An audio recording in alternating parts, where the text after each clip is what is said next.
There's a new study out today about U.S. income inequality. Guess what? We are now rivaling, if not surpassing, many Latin American countries when it comes to economic inequality. A new study out today that produces this graph. Now here's what this graph represents. This graph represents, as it says, inequality in the Americas. Basically what they did was they divided the income of the top 20% with the income of the bottom 20% and then looked at individual countries. How much more does the top 20% in these countries make than the bottom 20%? And in the United States, we are now in the middle of the pack. The wealthiest 20% of Americans earn 16 times more than the poorest 20%. Now, what's important about this graph, among other things? Back in 1980, that number was 10.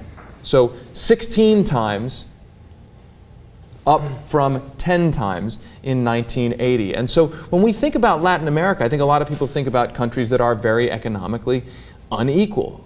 You think about cities with lots of very poor people, lots of blight, lots of destitution, but then these kind of gated communities, fortresses where the aristocracy lives.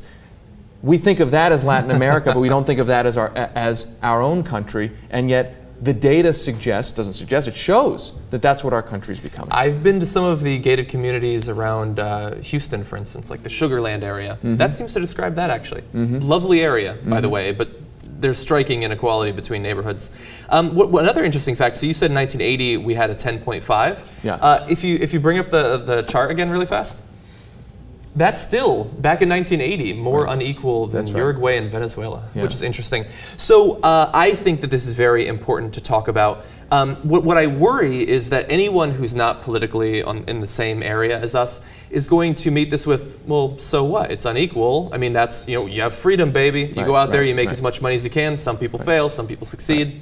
But there are incredibly important consequences to this, and they actually have quite a bit to do with Latin America. So back when I was in political science academia, one of the areas that at the time, it was unfortunate for me because I didn't find it particularly interesting, but we talked a lot about what caused regimes to fall. Why did certain countries fall into chaos? And there's lots of theories why. But there are a couple of books that have come out in the last few decades, and they have found that one of the strongest correlations between governments falling is with inequality, unfortunately. A lot of those examples are found in Latin America. And it's not hard, if you really think about it, to understand why that would be. When you have certain people who have so much more money than the masses at the bottom, their political objectives are going to be very different, and because they have the money, they'll be the ones making the decisions. And if a huge portion of the population feels that they have nothing they have nothing in the system isn't helping them, that causes violence in a lot of cases. And I'm not saying that that's going to happen in America in a year or two, but it happened in these cases for the same reasons as what we're seeing right now with the economic inequality in the US. And the stat that came out last week on this, because there's stats every week, though it was that the Walton family now owns, I believe, more wealth than the bottom 40% of Americans. So what is it, 8, 9, 10 people control more wealth than the bottom 40% of the whole country. I want to go back to the point that you made earlier about the conservative argument about this. The conservative argument, you're right, is look, we may be more unequal, but there's more opportunity here. There's more chance to get ahead. And here's the thing with that argument. Even that argument's not true. And that's not me speaking. That's not exactly a liberal rag, the Wall Street Journal speaking. A couple years ago, they did a big study looking at inequality in the United States, looking at the economies of Europe, and found that it's actually more difficult to move up in social economic class in the United States than it is in Euro-socialist countries. Now, it makes perfect sense, right? If you're living in a European country, and I'm not saying they have no problems, but if you don't have to worry as much about affording college, you don't have to worry as much, if at all, about going bankrupt because of your health care bills.